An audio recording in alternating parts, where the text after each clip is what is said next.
visite-nous. Ô Esprit de Dieu, visite-nous.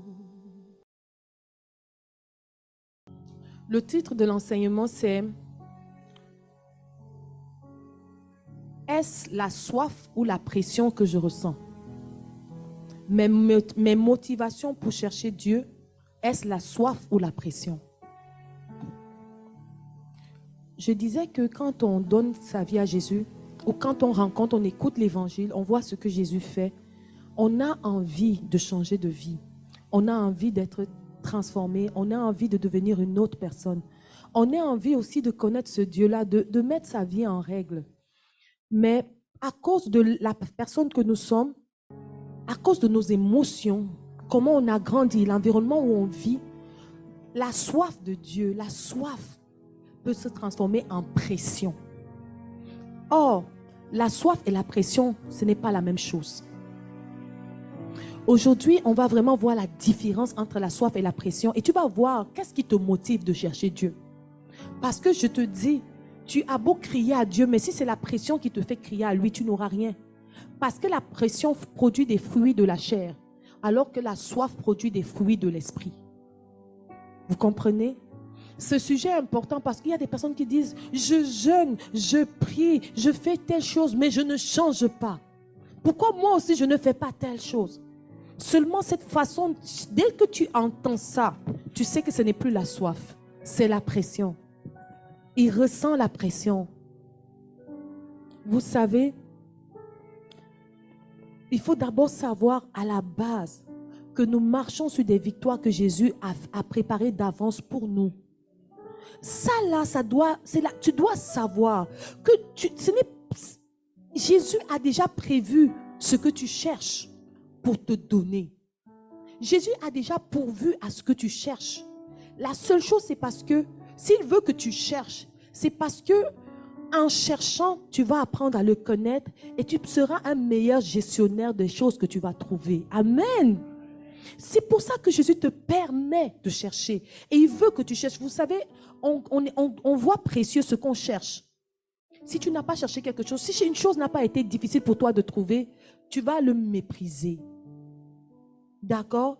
Et rappelez-vous, on avait enseigné ici que la gloire de Dieu, c'est de cacher les choses. Et il dit bien, je me laisse trouver par celui qui me cherche. Si tu me cherches de tout ton cœur, ça veut dire que il veut que tu cherches. Amen. Je mets d'abord la table à la base. Mais je te dis, ce message va libérer beaucoup. Amen. Est-ce la soif ou la pression qui me motive à chercher Dieu? Est-ce la soif ou la pression qui me motive à chercher Dieu? Je vais commencer dès le départ. C'est que je suis tout simplement allée dans le dictionnaire. C'est quoi avoir la pression? La pression, c'est quoi? Et vous allez voir le petit Robert, le dictionnaire Robert, le définit comme étant, c'est être énervé, impatient, en attente de quelque chose. La pression, c'est manifester une impatience quand tu attends quelque chose. Vous voyez que juste le fruit de la pression, c'est quoi? C'est l'impatience. Est-ce que c'est le pourquoi moi je ne? Pourquoi moi je ne? Pourquoi ça ne se passe pas comme je veux? Pourquoi ça ne vient pas? Juste parce que, rappelle-toi, Dieu étant le Dieu saint, il a donné sa vie, il est allé sur la croix pour porter ton iniquité, pour que tu le trouves, pour que tu sois revêtu de puissance, pour que tu manifestes les fruits de l'esprit, pour que tu manifestes la vie de Dieu. Quelqu'un peut mourir pour que tu aies quelque chose, après il refuse de te donner ça. Ça n'a pas de logique. Donc la base, c'est d'abord, Dieu veut me donner ce que je lui demande pour sa gloire. Amen. Amen. Donc la pression fait référence aux choses de la chair, alors que la soif fait référence aux choses de l'esprit. Tu sais déjà quand, et comment je sais qu'en ce moment, si j'ai la pression, ou alors je manifeste la soif de Dieu, c'est ce que ça produit en moi.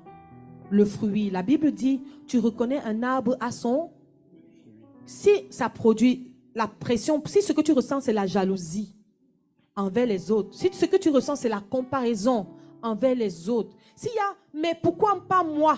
Pourquoi lui, pas moi? Pourquoi lui, il arrive à faire ça et pas moi? Tu sais que le fruit, en fait, c'est le fruit qui monte la racine. D'accord? D'accord?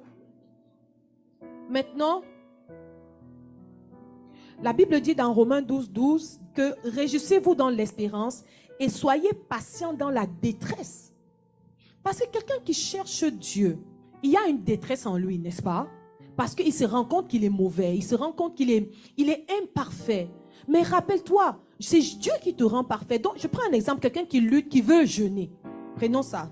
Quelqu'un qui n'est pas capable de jeûner, il entend que les autres jeûnent 40 jours, il entend que les autres jeûnent 21 jours, mais lui, ça le dépasse.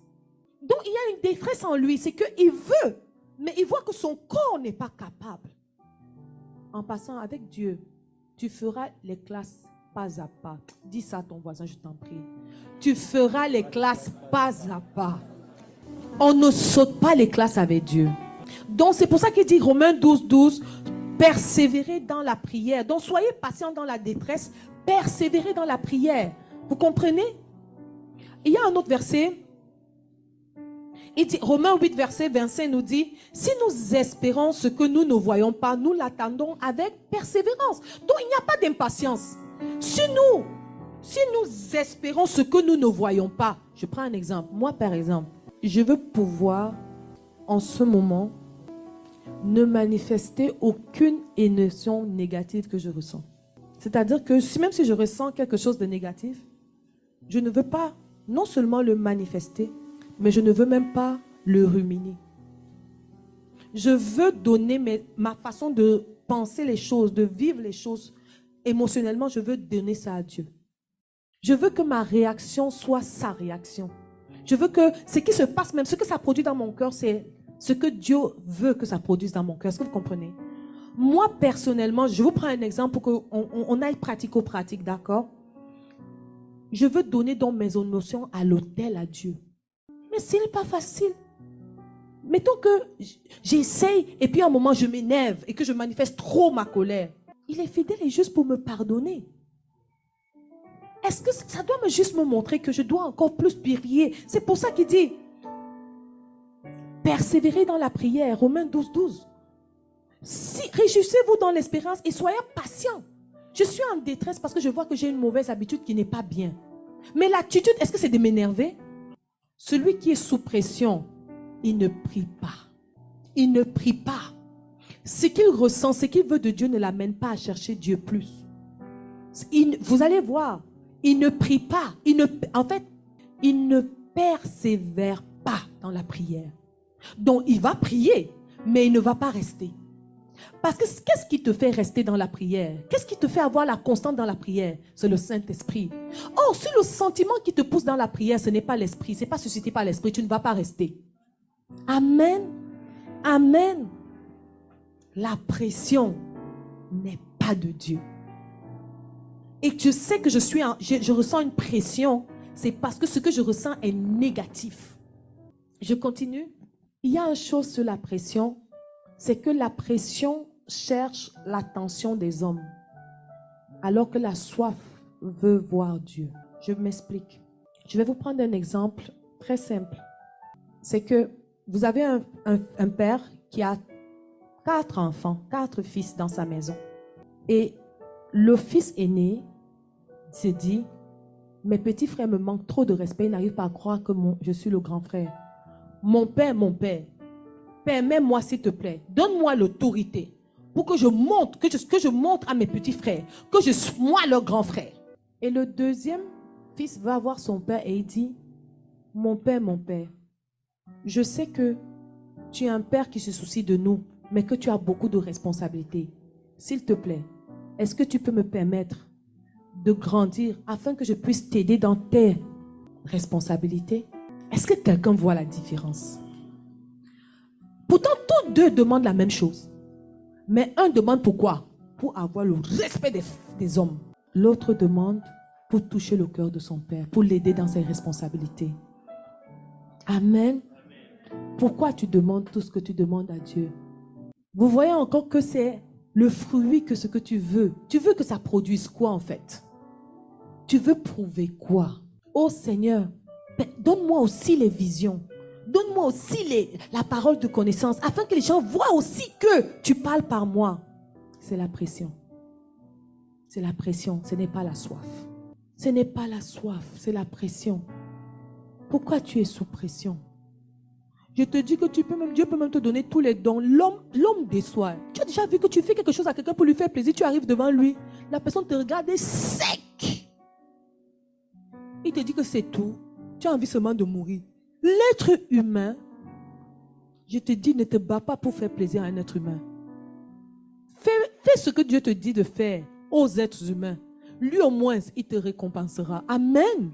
L'être humain, le cœur de l'homme est tortueux et méchant. Il y a le mot méchant dedans. Amen.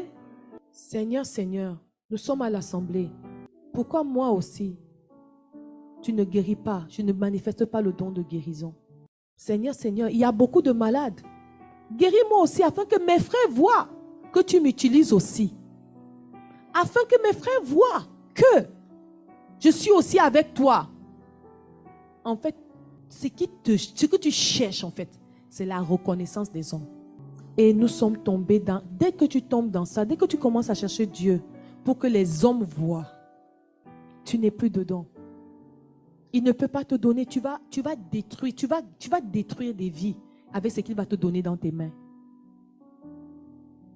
Regardez, parlons du deuxième fils. Père,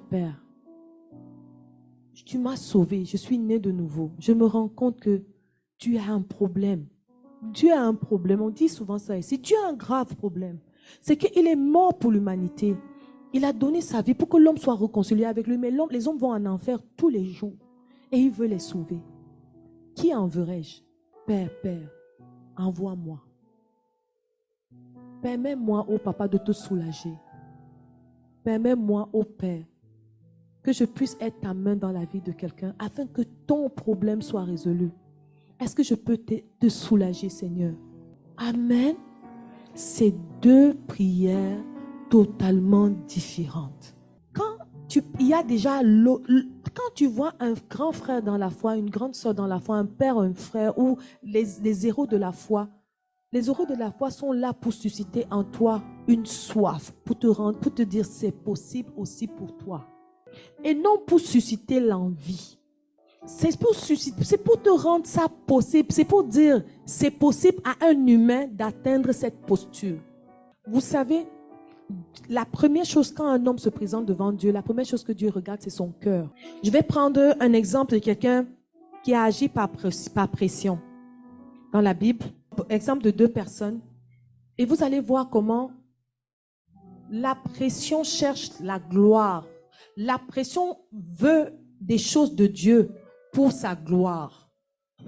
L'homme recherche les choses de Dieu pour sa propre gloire, afin que les hommes le louent. Alors que celui qui a soif cherche les choses de Dieu pour la gloire de Dieu, afin que Dieu soit loué. Regardons, lisons 1 Samuel 15, versets 1 à 11. Écoutez cette histoire. 1 Samuel chapitre 15, versets 1 à 11. Samuel dit à Saül, « C'est moi que l'Éternel a envoyé pour t'oindre roi sur son peuple, sur Israël. Écoute donc ce que dit l'Éternel. Ainsi parle l'Éternel des armées. Je me souviens de ce qu'Amalek fit à Israël lorsqu'on lui ferma le chemin à sa sortie d'Égypte. Va maintenant, frappe Amalek et dévoue par interdit tout ce qui lui appartient. Tu ne l'épargneras point et tu feras mourir hommes et femmes, enfants et nourrissons, bœufs et brebis, chameaux et ânes. » Saül convoqua le peuple et en fit la revue à Télaïm. Il y avait 200 000 hommes de pied et 10 000 hommes de Juda. Saül marcha jusqu'à la ville d'Amalek et mit une embuscade dans la vallée. Il dit aux Kéniens, « Allez, retirez-vous, sortez du milieu d'Amalek, afin que je ne vous fasse pas périr avec lui. Car vous avez eu de la bonté pour tous les enfants d'Israël lorsqu'ils montèrent d'Égypte. » Et les Kéniens se retirèrent du milieu d'Amalek. Saül bâtit Amalek depuis Avila jusqu'à Shur, qui est en face de l'Égypte. Il prit vivant Agag, roi d'Amalek, et il dévora par interdit tout le peuple en le passant au fil de l'épée. Mais Saül et le peuple épargnèrent Agag et les meilleures brebis, et les meilleurs bœufs et les meilleures bêtes de la seconde portée, les agneaux gras et tout ce qu'il y avait de bon. Ils ne voulurent pas le dévouer par interdit, et ils dévouèrent seulement tout ce qui était méprisable et chétif. Amen. Cette histoire est... Il y a un éclairage dans cette histoire que je vais te faire voir aujourd'hui. Peut-être tu ne l'as jamais fait, tu ne l'as jamais vu. Est-ce que vous savez pourquoi quand, à l'époque, dans l'Ancien Testament, quand Dieu demandait d'aller conquérir un territoire, de mettre tout le monde par interdit, de vouer tout par interdit, parfois il disait vouer tout par interdit, garder les bœufs et la richesse. Parfois il disait non, tuer tout. Quand il disait que tuer tout, c'est-à-dire que brûler tout, même les biens, brûler tout. Qui sait pourquoi? Afin que l'homme ne fasse pas la guerre pour les biens. Amen. Est-ce que l'argent, est-ce que les manteaux, est-ce que les richesses du peuple qu'ils allaient tuer avaient péché? Non. Mais est-ce que vous comprenez? Je recommence doucement. Dans la conquête de Canaan, n'est-ce pas que Dieu envoyait le peuple d'Israël conquérir territoire après territoire? Et il y avait des territoires comme les Amalécites où il a dit clairement, je veux que le roi tu tues, les hommes et les femmes tu tues, les bœufs tu tues, tu brûles tout. Tout est dévoué par interdit. Donc, il faut que tout ce qui est à eux et qui les appartiennent disparaisse de la surface de la terre. La question que je te pose, c'est, mais est-ce que les bœufs avaient péché? Non. Pourquoi on les tue? C'est parce que c'est pour ne pas donner à l'homme la cupidité d'aimer faire la guerre pour s'enrichir. Amen. Et rappelez-vous, quand on va conquérir un endroit. Le fait de garder le roi vivant, c'était pour l'humilier. Donc, c'est quels fruits qui sont derrière tout ça? L'orgueil, la cupidité. Et Saül, quand Nathan, quand Samuel va venir, il va lui dire, mais Dieu ne t'a-t-il pas dit de tuer tout le monde, de vouer tout ça par interdit? Il va dire quoi? Il va dire que non. Pour le peuple, non. J'ai gardé un peu. Il a voulu faire plaisir à qui? Aux hommes, au peuple. Au lieu de faire plaisir à qui? Il a ressenti la pression de qui? La source de la pression, c'est les hommes. L'objet de la pression, c'est les hommes. Pour assouvir les besoins des hommes. La pression tourne autour de l'humain. La soif tourne autour de la personne de Dieu. Amen. Amen. Parfois, le même Dieu leur disait, va à tel endroit, tue les humains, mais garde les richesses. N'est-ce pas parfois Dieu nous fait ça? Tu ne sais jamais quand Dieu va te donner l'argent ou quand il ne va pas te donner. Pourquoi? Afin que tu ne le serves pas pour l'art. Dieu ne voulait pas des mercenaires de guerre qui sont seulement en train de faire sa guerre pour l'argent. Est-ce que vous comprenez? Amen. Donc Saül va sentir la pression. C'est la pression qui va prouver. C'est la pression qui t'amène. La pression est tellement négative. C'est pour ça que je veux que tu distingues c'est quoi la pression. La pression t'amène à faire des choses qui déplaisent à Dieu. Amen. Maintenant, Moïse, dans le désert, Dieu lui avait dit de frapper le rocher pour avoir de l'eau. Mais il va manifester, il va subir la pression du peuple au point où il va se mettre en colère et il va frapper le rocher plus de fois que Dieu avait demandé. Est-ce que vous comprenez? La pression fait exagérer. Quand tu exagères déjà, c'est que tu es sous pression. Pourquoi tu exagères? Tu veux trop montrer aux hommes. Je vous assure, c'est l'être humain. Quand tu cherches Dieu, ne te compare pas. Ne regarde pas l'être humain. Sinon, tu ne vas pas avoir le courage de dire à quelqu'un tu as mal fait. Tu n'auras même pas le courage de gronder quelqu'un. Les gens croient que quand on gronde quelqu'un, c'est un manque de douceur. C'est faux. Dieu gronde ses enfants. Parfois, tu fais quelque chose, tu entends le Saint-Esprit te dire, qu'est-ce que tu fais là? Et toi-même, tu sursautes tellement il est fâché. Ma famille, l'être humain, le fait de se comparer, ça empêche les enfants de Dieu de rentrer en possession de leur héritage. Ne te compare pas aux autres. Les autres sont seulement là pour te montrer que c'est possible aussi pour toi. Amen. Quand tu te rends compte qu'un peuple qu'il y a des personnes qui ont une mauvaise influence sur toi, il y a des gens, je connais des personnes qui se mettent ensemble juste pour parler de ce que chacun a fait avec Dieu. C'est comme un défi. Oh, tu sais, moi, Dieu m'a dit ceci. Et l'autre veut absolument aussi dire ce que Dieu lui a dit. Et l'autre veut aussi absolument dire ce que Dieu lui a dit. Vous connaissez des frères comme ça, non? Ça existe. Et c'est la compétition de moi. Dieu parle plus à qui? Tu sais, je te donne un petit secret. Les généraux de Dieu de ce monde, par qui Dieu a fait les plus grandes choses, n'ont même pas dit. Je ne pense pas aux 80% de ceux qui vivaient avec Dieu chez eux. Dieu va souvent te montrer des choses et il va te dire, ne dis pas. C'est entre toi et moi. Reste tranquille. Amen. Si l'autre fait la chose de Dieu bien, gloire à Dieu, amen. Ça me prouve que moi aussi je peux le faire. Mais quand je m'en vais voir Dieu, est-ce que c'est parce que je veux montrer à l'autre que moi aussi? C'est pour dire à Dieu que regarde. Et je vais vous donner un autre exemple. Saint-Esprit, merci. Saint-Esprit, merci. Tu sais, les gens qui cherchent Dieu par pression et les gens qui cherchent Dieu par soif. Vous savez, il y a un des fruits que ceux qui cherchent Dieu par pression manifestent quand ils sont devant les autres. C'est que quand on dit alors, de façon impromptue, que va faire, il fuit. Puisqu'il ne s'est pas préparé à briller. Amen. Quand il n'y a personne pour faire, ils ne veulent pas prendre des charges. Il veut que quand il prend son micro, il soit sûr qu'il s'est préparé. Il veut être parfait devant vous. Moi, je dis à Jésus que quiconque va vouloir faire ça ici, soit humilié ici. Qu'il fasse sa pire performance à jamais. Les êtres humains, je prends un exemple. Tu vas voir, on va dire, par exemple, il y a telle chose, qui va faire? Et tu vas voir les choses cachées, les choses qu'on ne voit pas. On va dire, par exemple, il y a telle sœur qui vient d'arriver du Cameroun. Qui va l'aider à chercher la maison? Il y aura 2 mains, 2 doigts. Pourquoi?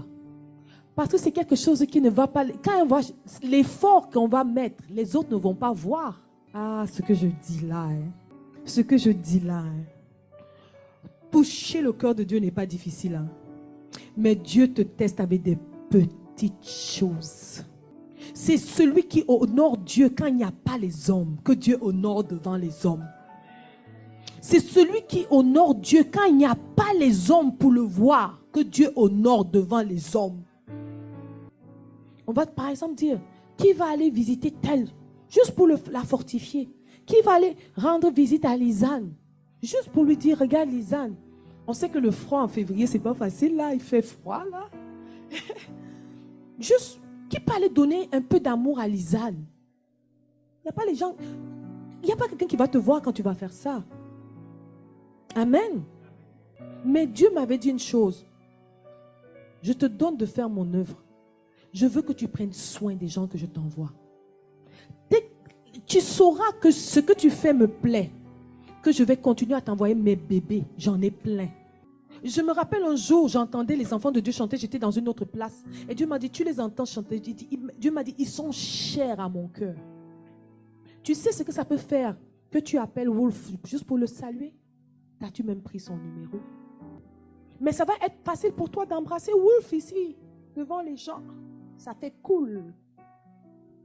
Je te dis que 99% des choses que nous faisons devant Dieu, ce n'est pas ça que Dieu récompense. Devant les hommes, ce n'est pas ça que Dieu récompense. 99% des choses que tu fais devant les hommes, Dieu ne les récompense pas. C'est les choses cachées que Dieu récompense. Ernest est arrivé. Combien d'hommes ici connaissent là où il vit? Je ne parle de ça. Je parle de ça beaucoup. C'est la clé de la puissance. Dieu ne donne pas son notion ni sa puissance à quelqu'un qui ne prend pas soin de ses enfants. Et ce n'est pas parce que tu vas prendre soin, tu vas dire à Ernest comment va mon frère pendant que Sister Nana te regarde. C'est quand tu vas appeler Sister Ernest alors que Sister Nana ne t'a pas demandé de l'appeler et que Sister Nana n'est même pas là. Parce que tu veux que Dieu te voie prendre soin de ce qu'il a à cœur. Raïssa s'est baptisée la semaine passée. Qui lui a demandé, ma soeur, comment ça se passe, comment tu te sens? Je donne des clés aux gens qui veulent l'onction de Dieu, aux gens qui veulent les dons de Dieu. Je donne des secrets. C'est le Saint-Esprit, on parle de la pression. La pression, celui qui fait les choses de Dieu par pression pour plaire aux hommes ne va pas faire les choses que je vous dis. Qui va le voir? La pression est guidée par l'homme, pour l'homme, en l'honneur de l'homme. Mais la soif, quelqu'un qui a soif, c'est qu'il veut tellement toucher le cœur de Dieu qu'il est toujours en train de dire à Dieu, je fais quoi? Je fais comment? À qui? Amen. L'être humain a une facilité à s'élever son cœur dans l'orgueil comme tu ne peux pas t'imaginer. La chose que tu dois le plus combattre, c'est de vouloir faire quelque chose pour prouver à ton frère et à ta soeur que. J'ai un frère, permettez-moi que je vous raconte ça. J'ai un frère qui m'a dit un jour, mince, mais tu ne m'avais jamais dit que tu pouvais que tu pouvais faire telle chose avec Dieu ou tu vivais telle chose avec Dieu. Et dans mon cœur, je me suis dit, mais est-ce que les choses qu'on vit avec Dieu, on est supposé les raconter à tout le monde? C'est des moments d'intimité avec mon Père. Je ne suis pas supposée raconter tout ça. Mais je sais une chose, ma famille. Si Dieu me permet de parler, de vous parler, c'est parce que je sais une chose, je ne vous mens pas. J'ai été devant vous, comme une simple chrétienne, comme vous, cherchant Dieu de tout son cœur, comme vous. Mais je vous assure, ce qui a fait que je change rapidement, c'est parce que dans ma chambre, l'attitude que j'ai ici, c'est la même que j'ai dans ma chambre. Je fais des nuits de prière, Dieu et moi, sans dire à personne, juste parce que je veux sentir sa présence, juste parce que je veux lui montrer que je l'aime, juste parce que je veux toucher son cœur, juste parce que je veux entendre sa voix, juste parce que je veux encore lui plaire. Ça n'a rien à voir avec vous. Ça n'a rien à voir avec vous. Ça n'a rien à voir. Chacun rendra compte pour lui-même. Chacun rendra compte pour lui seul. Je sais une chose. Quand je vois un malade, mon cœur est à mal. Et je dis à Dieu, peux-tu me faire? Papa, aide ta main pour guérir cette personne afin de le soulager, Seigneur. Quand tu étais là sur la terre, tu soulageais les gens que tu rencontrais. Et Dieu m'a dit, si tu veux que je fasse ça avec toi, tu dois faire ce que je te demande. Ma famille, je le dis souvent, un des dons que Dieu m'a donné, c'est de connaître la pensée des cœurs. C'est le don que je manifeste le moins, au don j'en parle le moins. Je dis pas aux gens que quand tu sais, toi là, tu dis ça, tu penses ça en ce moment. On ne joue pas avec l'onction. On ne joue pas avec l'onction. Il suffit que je ferme les yeux, que je te regarde, je vais lire tes pensées. Si Dieu me le permet. Je vous assure, à 90% du temps, il me le permet.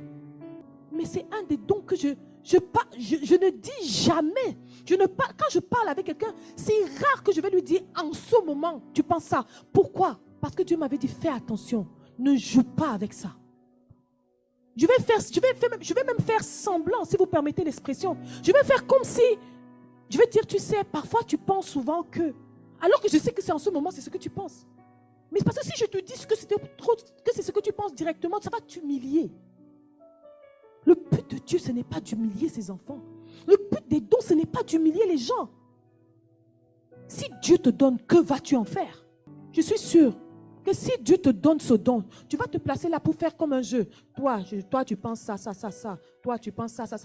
Toi, tu as faim en ce moment. Toi, tu es comme ça. Toi, tu penses que tu vas manger après qu'on va quitter d'ici. Toi, c'est ça. Toi, tu veux dormir et tu te dis que ça va finir quand? Je ne ris pas, c'est la vérité. Hein. Ce que je vous dis, c'est vrai. Je peux faire ça. Pourquoi je ne fais pas ça? Parce que tu dois honorer l'onction. Pourquoi? Parce que tu sais que c'est précieux. C'est un gage de confiance de Dieu envers toi. Dieu te prend quelque chose et te dit, tiens, mais attention, fais attention, sois fidèle. La pression. Pourquoi je veux être une grande chantre? Pour être invité partout comme Daniel Banham. Pourquoi tu veux être un grand batteur? Pourquoi tu veux être un grand pianiste? Pourquoi tu veux tout simplement? Vous avez remarqué que le don que les gens recherchent le plus, c'est soit le don de guérison, soit c'est le don de parole de connaissance. Parce que c'est épatant. Pourtant, il y a le don de mieux bien gérer, n'est-ce pas? Il y a le don de la gestion, non? Le cœur de l'homme. Regarde, pardonne-moi mon frère, ma soeur. Si tu te sens bousculé par ce que je te dis, je regarde, rappelle-toi, le titre du message c'est: est-ce que ce que tu ressens c'est la pression ou c'est la soif? Je suis seulement en train de te dire des choses que, en fait, ce que tu ressens c'est la pression. C'est pour ça que ça ne va rien apporter. Pourquoi le don de parole, de connaissance et le don de guérison, c'est les deux dons que les gens veulent le plus? C'est le spectaculaire. C'est le spectaculaire. C'est spectaculaire. Dieu n'est pas dans le spectacle. Dieu n'est pas dans le... Dieu parle ce matin à plusieurs cœurs. Maintenant, recherche la soif de Dieu. Amen. Amen. Il fallait que je te donne ces détails de la pression pour que tu sortes de là. Amen. Amen. Après, tu recherches la vraie soif. Maintenant, c'est quoi la soif? Ce que j'aime, c'est le mot soif. Ça a trait à l'eau. Amen. La soif a trait à l'eau. Regardez, une façon d'étudier les Écritures, c'est de faire ce qu'on appelle une comparaison avec l'être humain. Tu savais que le spirituel et le naturel sont souvent très comparables. Dieu utilise les choses naturelles, physiques, pour expliquer les choses spirituelles. L'eau a quelle place dans la vie humaine? Essentielle. La vie. L'eau, c'est la vie, n'est-ce pas? On ne dit pas, on le dit souvent. La soif, c'est la vie, c'est ta vie. C'est la vie de ton homme spirituel. La soif. Le jour où tu arrêtes d'avoir soif, de découvrir de nouvelles choses avec Dieu, tu as commencé à abandonner Dieu dans ton cœur sans t'en rendre compte. Tu dois te demander, en ce moment, j'ai soif de quoi avec Dieu? Regardez, la parole de Dieu nous dit que venez vous tous qui avez soif. Hey, c'est Jésus qui appelle les gens. Tu as soif, viens. Ça veut dire que la soif est suscitée par qui? Jésus. Amen. Quand la pression est suscitée par les hommes, la soif est suscitée dans le cœur de quelqu'un par Jésus. C'est pour ça qu'il te dit que viens boire. Puisque tu as soif, viens alors aux eaux. Amen. La soif est vitale pour ta croissance spirituelle. Celui qui cesse d'avoir soif de Dieu cesse de croire et de grandir dans la recherche de Dieu. Pourquoi? À partir du moment où tu commences à te suffire, à être content de là où tu es déjà arrivé avec Dieu, ça veut dire que tu as commencé à te perdre. Amen. Amen. On parle de la soif. On parle de la soif. Les gens qui ont soif, ce sont les gens qui aiment beaucoup passer du temps avec Dieu seul. Parce que la soif va faire quelque chose. La soif va t'isoler avec Dieu parce que Dieu veut passer du temps avec toi. Je n'ai pas dit que c'est seulement le dimanche où tu dois venir communier avec tes frères que tu choisis pour aller t'isoler. Ce n'est pas ce que j'ai dit. Le dimanche à sa place, on en a déjà parlé. D'accord? Voir les autres prier, chanter Dieu, crier ensemble, alléluia, ça a un impact spirituel. Amen. On l'a déjà dit, d'accord? Mais les autres jours, tu fais quoi? Comment est-ce que tu restes comme ça? Ma famille, Jésus m'a fait ça un jour. Je ne sais pas, je racontais souvent comment j'aimais le sommeil ici, non? Je raconte souvent comment je dormais. Moi, je pouvais dormir de, mettons, 21h au lendemain à 14h, 15h. Oui. Moi, je dors. Tu ne connais pas quelqu'un qui aime dormir. Voici ma fille ici. Et j'avais dit à Jésus que... Donc, vous imaginez quelqu'un comme ça, il faut se réveiller à 4h pour aller prier.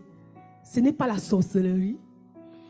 Il fallait m'entendre quand je commençais à dire, je suis même plus méchante que qui. J'ai même fait quoi? Les gens même qui tuent les gens ne se lèvent pas. Donc je reprenais les paroles de mon feu oncle. C'est mon frère oncle qui avait dit ça. Tu commences à chercher les justificatifs. Moi je ne pêche même pas. J'ai fait même quoi que quand je pêche, moi il me répand tout de suite. Si je prie le matin, qu'est-ce qu'il va faire? Non. Tout ça c'est parce que tu veux dormir. Et c'était quelque chose que je savais que je devais offrir en holocauste à Dieu, mon sommeil. En passant, il n'y a pas de réveil spirituel sans sacrifice du sommeil. Parce que le fait de prier avant que le soleil ne se lève a un impact spirituel très important. Tout ce qui va t'arriver dans la journée, c'est bâti dans la nuit, dans le spirituel. Amen. C'est le spirituel qui annonce les choses naturelles. Amen. Donc des choses, avant que ça n'arrive physiquement, ça c'est d'abord créé dans le spirituel.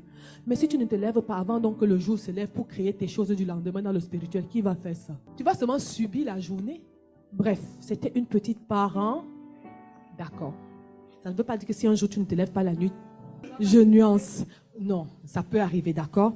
Mais c'est mieux de prier avant le lever du soleil, d'accord? Donc, vous voyez que c'était important pour moi quand je l'ai su, qu'il fallait que je donne mon sommeil à Dieu. Dieu m'a dit que tu ne peux pas me donner ton sommeil si tu ne comprends pas les impacts du fait de dormir alors que tu dois prier. Et quand j'ai fait une étude biblique sur pourquoi je dois me lever la nuit pour prier et que j'ai compris, vous croyez que ça a changé totalement en moi? Jamais. C'est même là que le sommeil était encore plus bon. Maintenant, ça commence quoi? Le combat spirituel.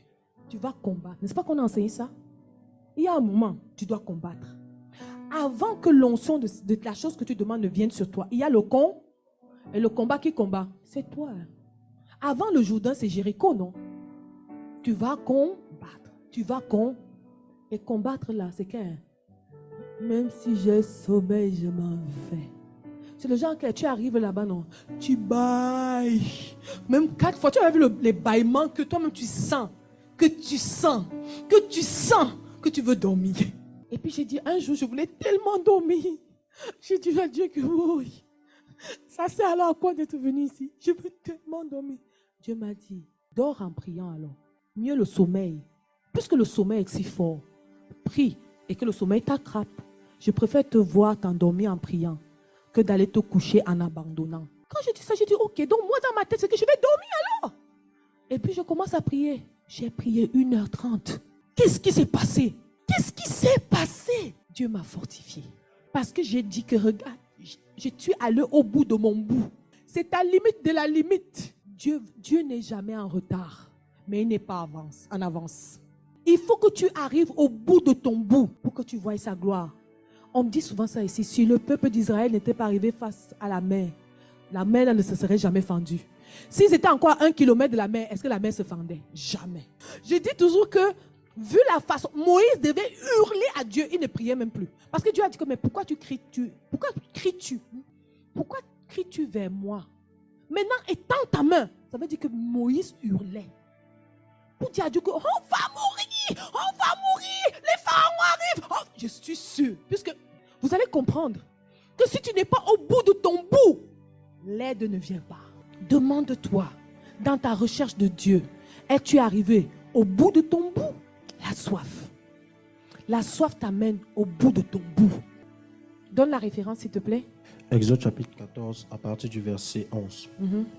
Ils dirent à Moïse, n'y avait-il pas des sépulcres en Égypte sans qu'il fût besoin de nous mener mourir au désert?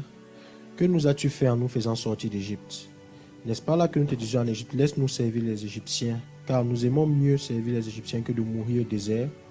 Moïse répondit au peuple, ne craignez rien, restez en place et regardez la délivrance que l'Éternel va vous accorder en ce jour.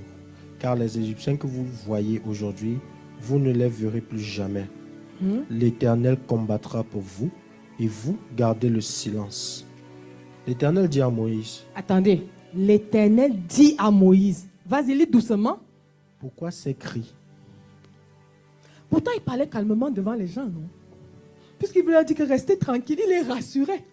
Mais Dieu, lui, il entend le cri. On sait qu'à l'époque, il n'y avait pas le Saint-Esprit là. Donc Dieu parlait à une personne qui transmettait le message. Amen.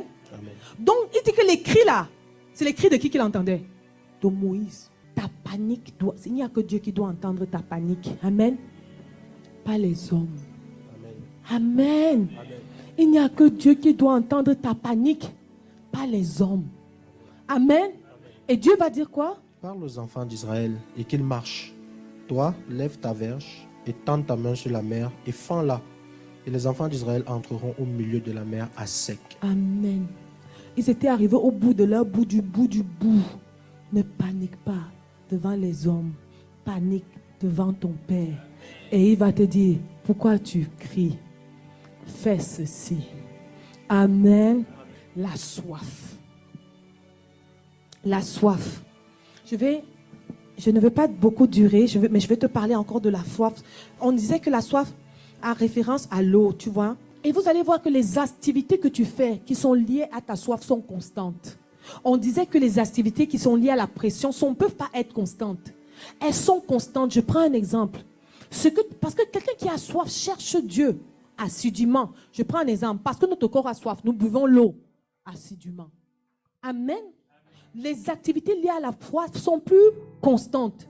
Et rappelle-toi, tu sais que c'est la soif qui t'amène parce que tu veux d'abord plaire à Dieu. Tu veux d'abord plaire à Dieu. Tu veux d'abord que Dieu soit fier de toi. Tu veux d'abord soulager Dieu. Tu veux d'abord que Dieu t'apprécie. Tu veux d'abord que Dieu soit honoré. Tu veux que ce soit le nom de Dieu qui soit glorifié. Oublie les êtres humains. Laisse les frères et les sœurs.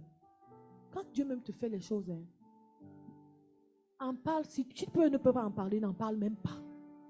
N'en parle même pas. Amen. Mais s'il te plaît, il y avait 3 personnes dans la Bible, je vais les passer rapidement, qui manifestaient une soif spéciale. David, Josué, Étienne. David. Le gars là, il ne tombait pas sous la pression des hommes. Jamais. Jamais. Donc, Saül le torturait comme ça. Saül voulait le tuer. Saül le poursuivait. Il était en exil à cause de Saül. Quand il a pu le tuer, Saül a pu être à sa merci. Ces gars lui ont dit, finis avec ça, comme on dit au Cameroun. Au Cameroun, on dit, il faut finir avec ça. Donc, il faut donc achève. Je ne vous mens pas. David a dit, je ne ferai pas ça. Je ne toucherai pas loin de l'Éternel. Vous imaginez la colère de ces gars. Ces gars-là souffraient avec lui, vivaient dans le désert avec lui, étaient exilés avec lui, donnaient leur vie pour lui, bataillaient avec lui. Ils ont la possibilité de voir finir leurs problèmes instantanément. Et toi, tu dis que tu ne tues pas? Vous voyez, vous imaginez comment ces gars étaient en colère contre David? Il n'a pas cédé. Pourquoi? Il le dit, qu'il dévance l'aurore parce qu'il a soif de Dieu. David avait soif de Dieu. Celui qui a soif de Dieu, non, Dieu lui donne la force de ne pas céder aux hommes. Celui qui a soif de Dieu, Dieu lui donne la force de ne pas céder aux hommes. Josué avait tellement soif de Dieu que quand Moïse est monté à la montagne et que le peuple est resté se corrompre, lui, il était au pied de la montagne. Il ne s'est pas mélangé. Il a dit, je préfère être seul en attendant Moïse. Gars, qu'est-ce qui prouvait à Josué que Moïse allait revenir? Il pouvait aussi mourir là-bas, non? Vous imaginez? En passant, vous croyez vraiment que parce que c'est le peuple... Rappelez-vous pourquoi le peuple avait fait le veau d'or. Il a dit que le Moïse, on ne sait même pas ce qu'il est devenu. Il faut nous faire un Dieu qu'on va voir. Et ça va avancer avec nous. Vrai ou faux? Josué ne tombait pas sous la pression des gens. Quelqu'un qui a soif de Dieu, il n'est pas dans les faits de masse, ni les faits de groupe. Il a sa relation avec Dieu. Même quand il est dans une assemblée, il a sa relation avec Dieu. Amen. Amen. Amen. Étienne, on est en train de le tuer. Le gars, jusqu'à la dernière minute, il fait les prières que Jésus aurait faites. Seigneur, pardonne-leur. Ne leur impute pas ce péché. Les gars qui ont soif sont différents. Ils ne cèdent pas sous la pression. Sous cette pression, il aurait pu dire que Seigneur, toi-même, traite-les. Mais il n'a pas dit ça. Amen. Je vais te dire 3 choses. Si tu veux continuellement avoir soif, on est à la fin du message. 3 choses que tu dois faire pour avoir soif de Dieu ou pour continuellement grandir dans la soif de Dieu. Déjà, ça c'est l'introduction, c'est que tu dois te repentir de la pression que tu as manifestée devant Dieu et que tu as dit que c'était des prières. Amen. Parce qu'il y a plein de prières que tu as fait devant Dieu alors que c'était la pression que tu manifestais devant lui. Amen. Maintenant, la première chose, tu dois honorer le peu que Dieu t'a déjà donné. Tu dois chérir le petit que tu fais déjà pour Dieu. Le petit que tu manifestes déjà. Ton Alléluia là, tu sais combien ça nous fait la joie au cœur? Est-ce que tu as déjà rendu grâce à Dieu pour Alléluia? Ou tu es toujours, je dois taper le batterie comme Michel Thierry. Je dois battre comme Michel Thierry. Alléluia. Amen. Tu comprends ce que je veux dire? La petite chose que tu fais déjà pour Dieu là, est-ce que tu peux le glorifier pour ça, l'honorer pour ça, l'exalter pour ça, lui rendre grâce pour ça, Le peu que tu fais déjà, rappelle-toi, tu n'étais même pas capable de prier comme tu pries aujourd'hui. Tu n'étais même pas capable d'aimer Dieu comme tu aimes aujourd'hui. Tu n'étais même pas capable de lire ta Bible, même si c'est 5 minutes comme tu le fais aujourd'hui. Est-ce que Dieu ne mérite-t-il pas que tu le rendes gloire, que tu lui donnes gloire pour ça? Le peu que tu as déjà. Comment tu chéris ça pour partager avec tes frères? Amen. Si Dieu te voit faire ça, il va dire, voilà un homme, voilà une femme que je peux utiliser. Je vais augmenter sa soif pour me chercher. Amen. La deuxième chose que tu dois faire, c'est quoi? Non, c'est la deuxième parce que la première chose qui est la repentance, c'était l'introduction. Presse Dieu pour ce qu'il t'a promis. Tu as le droit. Amen. Quand Dieu dit, cherchez-moi de tout votre cœur, ça veut dire quoi? Mettez-moi la pression. Il y a des promesses. La Bible dit que Dieu veille sur sa parole pour l'accomplir. Mais Dieu aime quand on le presse. Il y a un exemple dans la Bible de quelqu'un qui appréciait Dieu. La veuve et le juge unique. Amen. Pourtant, c'était son droit, non? Et Dieu te dit que si toi, le méchant juge, a su donner à la veuve ce qu'elle demandait. Imagine-moi si tu me demandes. Quand quelqu'un a soif de Dieu, c'est qu'il veut quoi, Christ? Les fruits de l'esprit, non? Il veut plus de sa présence, non?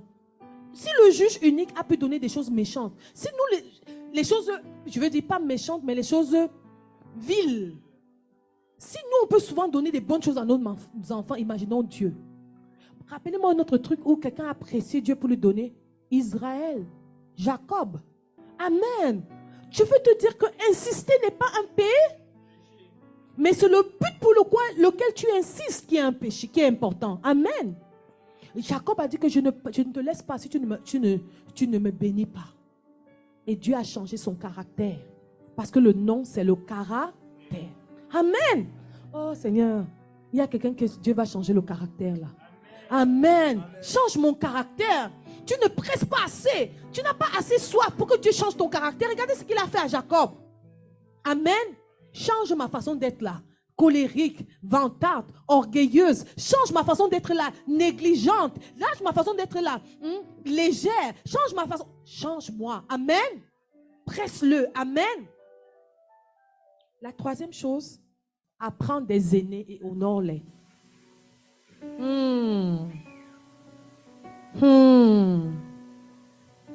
Il faut que tu apprends des aînés. Mais il faut que tu les honores. Pourquoi? Si tu ne peux pas honorer un homme que tu vois, qui te paie tous les jours, tu ne peux pas honorer un Dieu que tu ne vois pas. Vous savez pourquoi? L'être humain est orgueilleux et n'aime se soumettre à personne. Je n'ai pas dit glorifier, j'ai dit oh. Je vous dis, j'ai pesé mes mots avant d'écrire ça.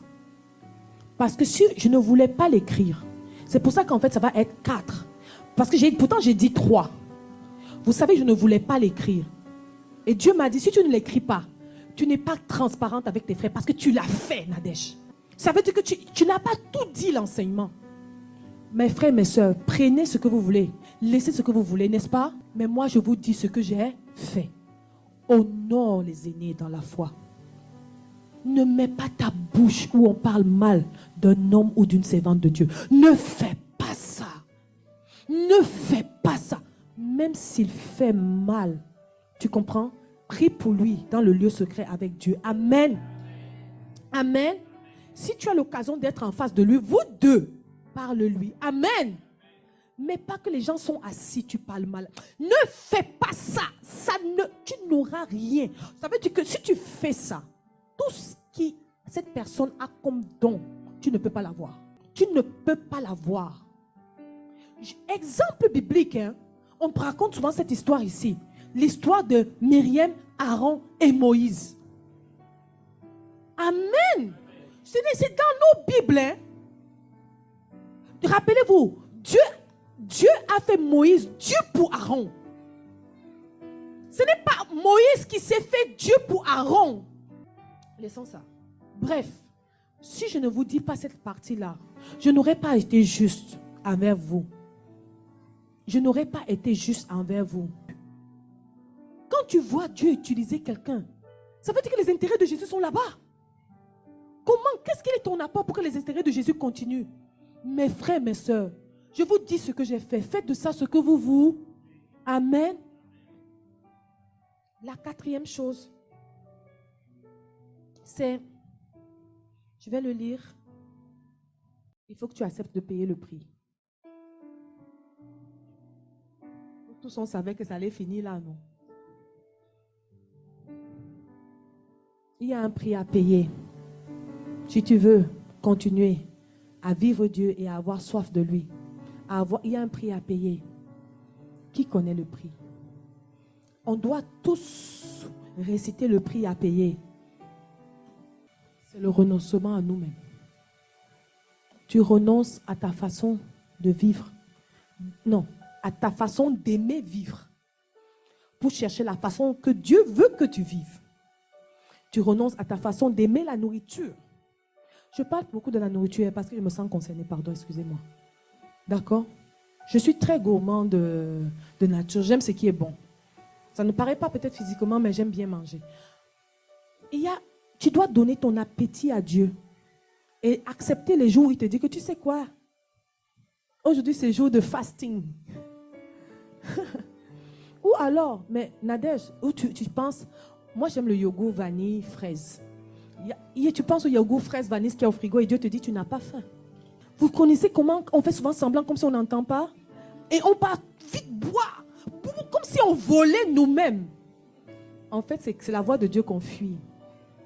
Tu dois donner à Dieu ta façon de réagir, tes sentiments, ta façon de voir. Amen. Ta façon d'être. Amen. J'en ai fini avec la soif. Quatrième chose, il faut payer le prix. Amen. Amen. Les 4 choses. Première chose, bénis Dieu pour ce que tu as déjà. Deuxième chose, mets-lui la pression pour ce qu'il t'a promis. Troisième chose, honore les aînés. Quatrième chose, paye le prix. Amen.